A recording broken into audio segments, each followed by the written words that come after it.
All right, folks, welcome back. As we approach Baldur's Gate Commander Legends 2, the world is trying to figure out, is it a dumpster fire going to zero like everything else? 2022, everything goes to zero. What's going on? So, folks,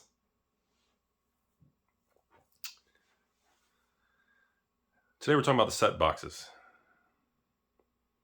These things only have 18 packs per set box. So stores got extra set boxes, but there's so few packs in them, it's still a net reduction in quantity of rares in cards coming to for the list slot it's super weird. So think about this, everybody. We have a single release wave coming. Okay. The release wave contains release allocation plus restock combined. So then after this, is the market properly calculating the quantity of rares based on how many less packs are per box? And based on, I don't know, it's super complicated because like, okay, if stores got extra set boxes, that's great, so more customers can buy them, but there's so few packs. It's still a net reduction in quantity of rares and per mythics that will come to market overall. So I don't know if that means that the prices are going to be firmer. I don't know if that means stores are going to open more boxes, so they're going to burn through more sealed product. Like, fun fact, a standard Magic booster box is probably about, you have to ship in like 3 inches tall. These set boxes coming for this new product are only 2 inches tall. Like, a case is only like 4 inches tall. Like, you'll see the cases are smaller. So it means great for shipping and everything, but it means, again, so there's a lot of moving parts here. As of the filming of this, set box on the open market, I think eBay is like, I don't know, 102 plus tax. TCG players like 105 plus tax. So again, so some people who are able to skirt the taxes, 101 shipped or 106 shipped. People who have to pay the taxes, they're averaging about 110 to 115 shipped per set box. So I'm going to be running my sale to patrons in this product. I've been trying to figure that out. Like, is it good that I have extra quantity of boxes? But even if you get 30% more boxes, but the packs are down by 50%, you're still getting less of each rare and mythic to market. And that's what I've been thinking about lately.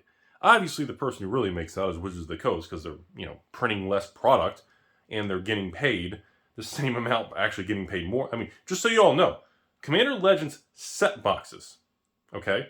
Distributors are charging, on average, $82 to $89 a box wholesale. So even if you're a store selling it for $100 a box online, after shipping and fees, you're making like no money. You're completely wasting your time. So, like I've been saying, and I know everyone's just all like, oh, I love this set. Oh, I hate this set. It's going to zero. Your mom's a zero. I'll see you later tonight.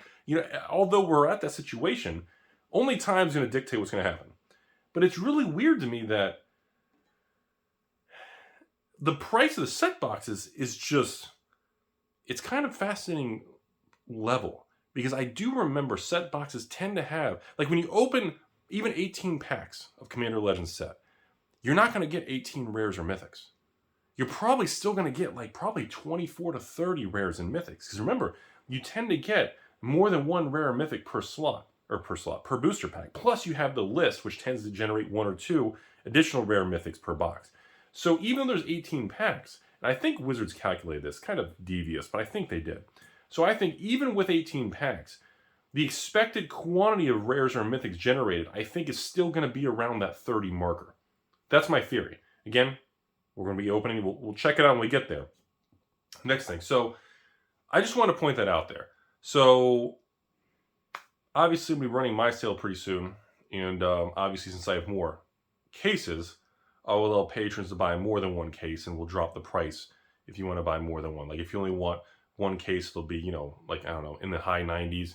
You want 2 cases, we'll go mid 90s, and then, of course, if you're just a baller whaler and you're just going to fly in your private jet with the tumbleweed guy and 45 chicks and Rudy's ex, I mean, you can get multiple cases, and we'll try to get, I'm trying to get the price down to like 89 to like 92 shipped. That's kind of my goal. It's just, it depends on the final quantity I'm going to get in the next 24 hours. And that's where I'm at on there. But for most people out there, again, anything, if you can find these things for $100 shipped to your door, or I guess if you walk into a local store and you pay 93 or 92 plus tax, so it's $100 out the door. I think anything at $100 or less, total shipping, fees, taxes, wherever you are, wherever you're located, in person, online, if you can get out the door for $100 or less, I think that's a killer price. $100 or less, I mean, you really can't argue with that. And there's so much confusion on the product, and there's so much emotion because of the whole, well, it doesn't have jeweled lotus. Rudy's monkey pirate's not there with my ex with the jeweled lotus around her neck. That's true. But I just want people, I'm going to say it again, just like I've said with many sets in the past, all the way from the garbage sets to the iconic masters of the worst Master Series set to some of the standard sets that were terrible over the years and garbage, going to zero, you know, it takes time to fully understand the product.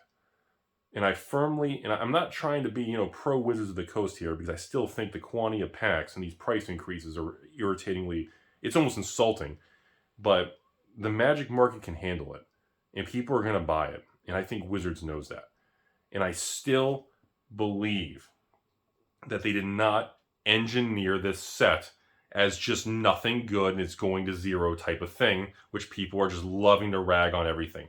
I just don't. It's not the same as Commander Legends 1. They engineered it very differently. But at the same time, people are just, anytime I see something and people are this negative, it gets my attention. Because, man, there are times in Magic's history when people are like this, and people just, I'm not going to buy it, and I'm not going to do this. And I sit there and I'm like, Because I can give you a laundry list of names of products that in the last 10, 15 years, all the way back from years ago to a couple years ago to literally just last month to last year, of products where people did the same thing. And the market was wrong.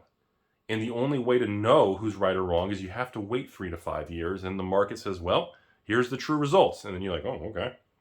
So that's where we are. I think the biggest takeaway of this video is I want people to understand that, again, I stand by Commander Legends 2. I think there's negativity and people trying to tell everyone boycott it. I think it's just a load of shit, and I think it's people being emotional about it. Typical 2022, everything's going to zero attitude. It's annoying as hell. But at the same time, I don't know how much kind of focus people are putting on the fact that these draft and set boxes have such a reduction of packs and rares and mythics. Like, if you reduce the packs by 30 to 50%, even if they made 20, 30% more boxes, you're still putting less rares and mythics in the overall marketplace. And that's what I've been thinking about. And based on that alone, I mean, you gotta help any particular card that someone finds out is underpowered or underpriced or spec'd on, and somebody hits it big. And some card does become a $50 to $100 card. That's what I'm getting at. Because remember, if and or when that happens, a single card, not talking about the land cycle and everything, that's fine and all, that's all decent, that's cool, I'm happy with that. But I'm just saying, if a single, and God help you if it's a mythic, if a single mythic becomes some combo, somebody solves something, okay? Remember, there's no restock of this for like months after release because Wizards is shifting to quad Super Ex-Girlfriend Masters and all, so we're not going to, and the restock is combined in the release day wave. So any form of market jolt or uptick is going to be exaggerated, okay? And that's what I've been trying to say. And also what's going to happen is you're going to have all these stores. They're going to hurry up and they're just going to dump it. Like I just said, these stores online selling set boxes for $100 on eBay, and they're netting like 85, and it's like, well, actually, I guess eBay charges what, 14%? So they would net 86. Then even if they ship it for like $6, $7, actually they're netting like 79 to 80 to 81, depending on how far the distance. That's terrible. Like, just keep the damn box, open it and sell singles. Like, I just don't get it. I just don't get it. So, and like I said, if one of these cards spikes up If some group of evil investors somewhere hiding underground in a special basement with swirly doors and big vibrating things, if they find a Mythic and they buy out so many copies, there's not like a bunch more can come to market because we can't order more after this. And that's what makes this so unique and different compared to the previous sets. And that's what's making me think this is such a wild card product. That's my speech, folks. I wanted to comment on the draft and set boxes because, like I said, we know collector boxes, they're going to dump them all at release. We're all seeing that. We'll see what happens, right? And then after that, the set and draft boxes, which are, will have multiple restock waves. But the fact the restock waves at the beginning, we have no restock after release. So we all get to sit, and the market's going to have what it's going to have for probably months. And we haven't gone into a magic specialty product like this without that kind of behavior in a while. I mean, Jumpstart did it. Remember that? Jumpstart, the original wave, and it was like everybody got like nothing. And then it just skyrocketed to like $200 a box. And then months later, it's like, all right, every store gets like 10 boxes. It was stupid.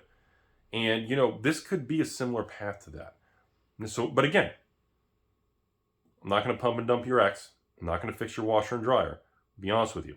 I don't think these things are just going to skyrocket. The collector box isn't going to go to $700. The set box isn't going to go to $200. So if you have that mentality, well, you're in for a pile of disappointment just like she was. It's just not what's going to happen. I think people just need to have the proper expectations. And I think the set looks fun. I think it's going to be an interesting experience to see how, the market reacts to the product hitting it and when things get solved and people figure things out. And I think there's negativity on every single product of every single card game is just out of control and fucking stupid. People are just so negative. And again, I guarantee you, G word, I use the G word. I haven't used that word since your stepmom stopped by. I'm just saying G word guarantee. Even when Quad Masters comes in another 45 days or 2 months or whatever it is, I guarantee even when that happens in a couple months, I guarantee you, people are going to say the same crap. Oh, Double Masters 1 was better. This new one's garbage. Everything's garbage. Brothers War, Dominaria Revisited, any of these, people are going to say the same shit. People are going to come out and original's better. Everybody should boycott this. This is stupid. Boycott Wizards for the price increase. That's what's going to happen. And honestly, it's kind of, I wish people would focus more on the game. I get the economics, the inflation, the price increase, Hasbro's attitude, the profits. I get it all. And no, I don't agree with a lot of it. But I understand. That's what's going on. And even companies that don't need to raise revenue and they're making plenty of money, they're going to play the inflation card. They're going to raise prices. Wizards on this particular one, they left the prices without raising it, but they just chopped out the booster pack. So they raised prices indirectly by making the product yield smaller, but leaving the price point the same. So that's where we're at. I just want to share as we march into this pre-release thing and the weekends and next week, as we march into this whole thing, I just want to give people my opinion on where all this stands with collector boxes, set, and draft. Remember, I expect price swings and all kinds of emotion. But again, I like the product. And I hope you look into the product yourself and some of the weird, unique things, and a dragon that just spits out 69 treasure tokens and all this goofy stuff, and in a land cycle, that's decent. I hope you guys make your own opinion, look into it without just getting blurred by internet negativity, because I think it's pretty cool. And I think the new Master set in the future will be pretty cool. I think the next Flesh and Blood set's going to be pretty cool. I think the new Pokemon set's coming later this year going to be pretty cool. I think the Metazu going to space thing's going to be pretty fun. I don't see the problem, but again, you'll see people just be emotional about it. And can't wait to do some box openings on it. Can't wait to see what becomes the tier 1 meta super A-list S tier. I want to see what happens. Hope you guys enjoyed the video. It's going to be a lot of fun, folks.